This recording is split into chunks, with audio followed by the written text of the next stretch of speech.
Nous partons d'Angers au petit matin en direction de Roissy, d'où nous décollons vers midi pour l'Inde du Sud. Après une escale intermédiaire à Abu Dhabi, dans les Émirats, nous atterrissons à Madras au petit matin du lendemain, décalage horaire oblige.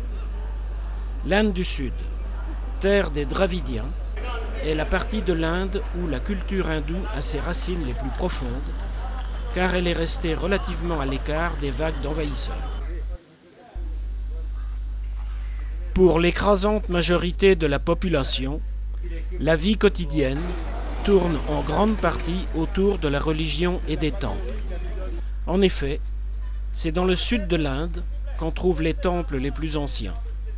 Ils sont taillés dans le roc granitique et ils défient le temps et les vagues de la mer.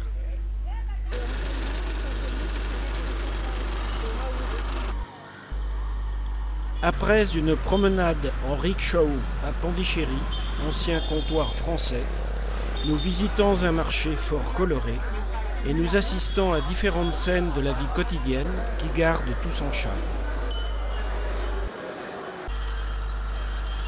Nous traversons de multiples villages où nous découvrons une foule de petits métiers d'artisanat et l'on se croirait de retour au début du siècle dernier dans nos campagnes françaises.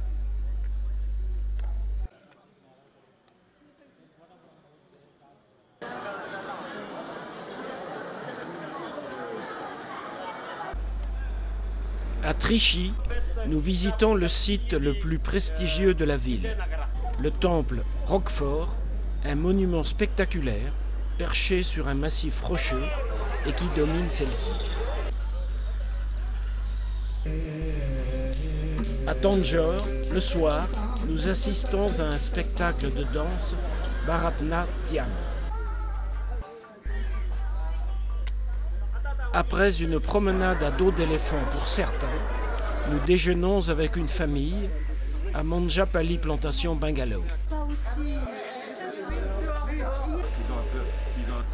Et puis c'est l'embarquement pour une croisière en houseboat sur les backwaters du Kerala. Enfin, nous arrivons à Cochin avec ses carrelets de pêche chinois et qui marquent la fin de la première partie du voyage. Nous embarquons pour une croisière dans le Golfe qui nous emmène au large de Fort Cochin.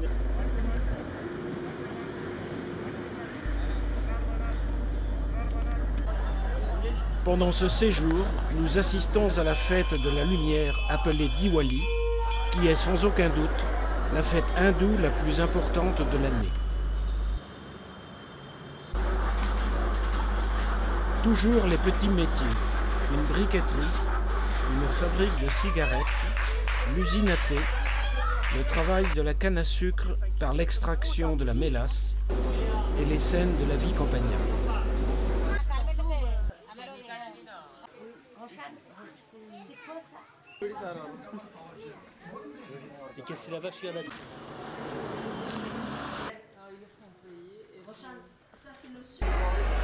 Un mariage typique où nous avons été invités.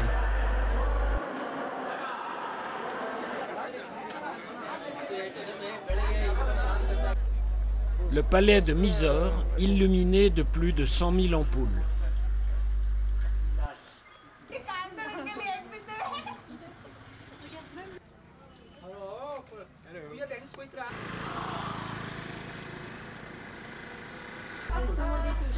Sur la route, vers Hassan, visite d'une série de temples.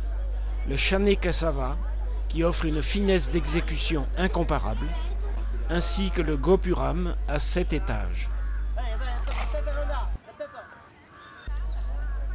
Sur la route de Bangalore, visite de Sravanabelagola, un des plus anciens et des plus importants centres de pèlerinage jaïn, où se dresse le plus grand monolithe taillé au monde, une colossale statue de 17 mètres. Et notre voyage se termine à Bangalore, d'où nous nous envolons vers la France.